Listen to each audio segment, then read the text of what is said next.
Dear student, ऐसा unit से जितना भी प्रश्न आज तक किसी भी एग्जाम में पूछा गया होगा, आपको इस बोर्ड पर जो मैंने जितना भी ऐसा यूनिट लिख के रखा है, आपको उसी से देखने के लिए मिल जाएगा। अगर आपको विश्वास नहीं हो रहा है, तो आप प्रीवियस ईयर का क्वेश्चन उठाइए, किसी का एग्जाम का भी हो, अब देखिए आपको यहीं से क्वेश्चन देखने के लिए मिलेगा। तो ये जो मैं आपको ऐसा यूनिट लिख के लाया हूँ और ये जो ऐसा यूनिट आपको बोर्ड पे लिखा हुआ मिल रहा है, ये टोटल 28 ऐसा यूनिट है, 28 ऐसा मात्रक है। आप इस वीडियो को पूरा देख लो, आपको कभी भी ऐसा यूनिट दोबारा पढ़ने का जरूरत नहीं पड़ेगा। यहीं से आपको हर एक एग्जाम में प्रश्न देखने के लिए मिल जाएगा, चाहे वो बीपीएससी एईडी हो या फिर आप बीपीएससी सिविल सर्विस की तैयारी कर रहे हो उसके लिए, या फिर एसएससी हो, या कोई भी एग्जाम हो, रेलवे हो, या फिर आप जो भी एग्जाम की तैयारी कर रहे हो, ऑलमोस्ट ये आपका कवर कर देगा। तो चलिए बिना किसी तरीके मैं इस वीडियो को आपको पूरा समझाता हूँ और आपको बताता हूँ। सबसे पहले देख लीजिए, यहाँ पर क्या है, लंबाई है। लंबाई इसको अंग्रेजी में आप लेंथ कहते हैं, इसका ऐसा मीटर होता है। इसके बाद क्या है, मास है, मास का किलोग्राम होता है, जिसको आप हिंदी में द्रव्यमान भी कहते हैं। इसके बाद यहाँ पर देखिए टाइम है, टाइम का सेकेंड होता है। इसके बाद है टेम्परेचर, टेम्परेचर मतलब तापमान, जिसका होता है केल्विन। इसके बाद क्या है, इलेक्ट्रिक करंट, इलेक्ट्रिक करंट का क्या होता है, एम्पियर होता है। हिंदी में इसको विद्युत धारा कहते हैं। यहाँ पर आपको हिंदी में मिल जाएगा, यहाँ पर देखिए आपको इंग्लिश में मिल जाएगा। तो यहाँ पे आपको प्रॉब्लम नहीं आने वाला है कि आप हिंदी मीडियम के स्टूडेंट हो तो आपको समझ में नहीं आएगा, या इंग्लिश मीडियम के हो तो आपको समझ में नहीं आएगा। दोनों को हमने यहाँ पर बैलेंस बनाने का कोशिश किया है। जहां तक मुझे हिंदी समझ में आया, मैंने लिखने का ट्राई किया है। अगर आपको कुछ इसमें लगे हो कुछ स्पेलिंग मिस्टेक, तो आप प्लीज उस पर मत जाइएगा। आप देखिएगा ये जो मैं आपको बता रहा हूँ, आपको बस उस कंटेंट को देखना है। वो आप लोग हमसे ज्यादा बेहतर है, और आप लोग इसको, आप लोग इतना तो आप लोग कर ही सकते हैं कि जो भी वर्ड आपको लगेगा कि नहीं इसमें ये होना चाहिए, तो आप अपने हिसाब से इसको अरेंज कर लीजिएगा। तो अभी यहाँ पर बस मेरा काम है जो जितने भी इंपॉर्टेंट ऐसा यूनिट है वो आपको बता देना, और यहाँ पर मैं आपको बता रहा हूँ। यहाँ पर देखो सबसे पहले क्या है, ज्योति तीव्रता है, इसको क्या कहते हैं अंग्रेजी में, ल्यूमिनस इंटेंसिटी कहते हैं। इसका कैंडेला होता है। इसके बाद क्या, पदार्थ की मात्रा, अंग्रेजी में हम इसको कहते हैं क्वांटिटी ऑफ मैटर। इसको आप मोल, इसका मोल होता है। इसका क्या, स्पीड, चाल का क्या होता है, मीटर पर सेकंड। इसका क्या हमारे पास, आवृत्ति है, इसको आप अंग्रेजी में फ्रीक्वेंसी कहते हैं, इसका हर्ज होता है। इसके बाद क्या हमारे पास, एक्सीलरेशन है, एक्सीलरेशन इसको हिंदी में त्वरण कहते हैं, और इसका जो ऐसा यूनिट होता है वो क्या होता है, मीटर पर सेकंड स्क्वायर। देन हमारे पास क्या है, डेंसिटी, जिसको आप हिंदी में घनत्व कहते हैं, इसका क्या होता है, मीटर क्यूब।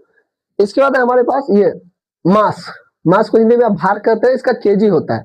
इसके बाद क्या है, इम्पल्स, इम्पल्स को हिंदी में क्या कहते हैं, आवेग होता है, आवेग कहते हैं। और यहाँ पर देखिए इसका जैसा यूनिट होता है वो क्या है, न्यूटन सेकेंड। इधर आइए, यहाँ पर आपको दो ऐसा यूनिट दिखाई दे रहा होगा, हो सकता है ये बोर्ड पे चमक रहा हो, तो आप इसको इसको इससे ऐसे छोड़ करके मत जाइएगा कि ये बोर्ड चमक रहा है, हमें समझ में नहीं आ रहा। ये मैं आपको बोल के बता दे रहा हूँ, ये सेशन आप लोगों के लिए बहुत ही ज्यादा बेनिफिशियल है। ऐसा यूनिट आपको मिलेगा नहीं यहाँ पे आपको टू द पॉइंट आपसे बात किया जाए। तो यहाँ पर आप देख लीजिए, ये जो लिखा हुआ है ना, ये विभवांतर है, अंग्रेजी में हम इसको पोटेंशियल डिफरेंस कहते हैं, और इसका ऐसा यूनिट जो है ना वो वोल्ट होता है, VOLT। इस पर ये आपको देखने को मिलेगा इलेक्ट्रिक रेसिस्टेंस, ये क्या है, इलेक्ट्रिक रेसिस्टेंस। इसका जो ऐसा यूनिट होता है वो ओम होता है। ध्यान रखना आप लोगों को, आप लिख लीजिए। मैं एक बार और बोल रहा हूँ, विभवांतर का वोल्ट होता है, अंग्रेजी में हम इसको पोटेंशियल डिफरेंस कहते हैं। पोटेंशियल डिफरेंस का क्या होता है, वोल्ट। इसका क्या, इलेक्ट्रिक रेसिस्टेंस, इसका क्या होता है, ओम। आपको बस लिख लेना है, ठीक है। एक मैं और आपको एडिशनली बता देता हूँ, अगर आपको ऐसा यूनिट पूछा जाए कंडक्टिविटी का, किसका, कंडक्टिविटी का, तो इसका जो यूनिट होता है वो महा होता है, MHO। ये जस्ट रेसिस्टेंस का रिवर्स होता है, जिसको आप कंडक्टिविटी कहते हैं। अब आगे आइए, यहाँ पर देखिए आपको देखने के लिए मिल जाएगा कोणीय वेग, क्या है, कोणीय वेग। कोणीय वेग का यूनिट क्या होता है, रेडियन पर सेकेंड। इसके बाद हो जाएगा कोणीय संवेग, इसका क्या होता है, केजी मीटर स्क्वायर पर सेकेंड।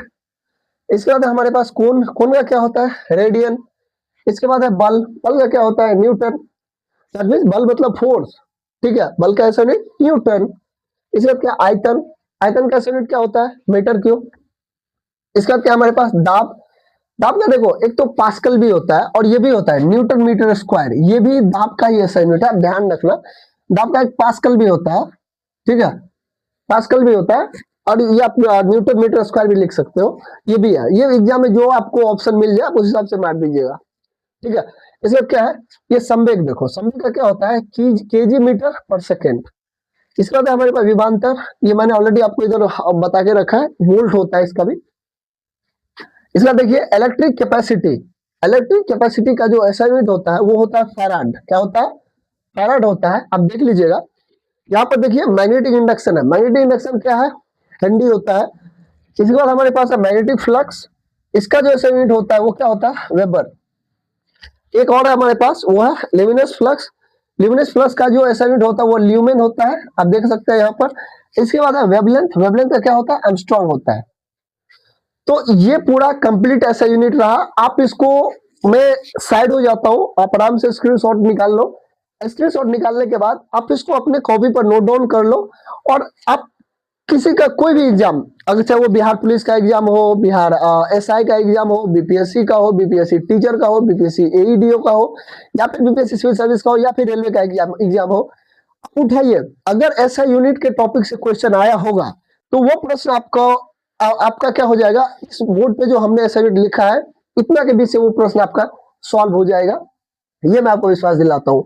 और आगामी जो भी एग्जाम होगा, इतना मैं आपको विश्वास दिला सकता हूँ कि 90%, 90 to 95% प्रश्न इसी से बनेगा।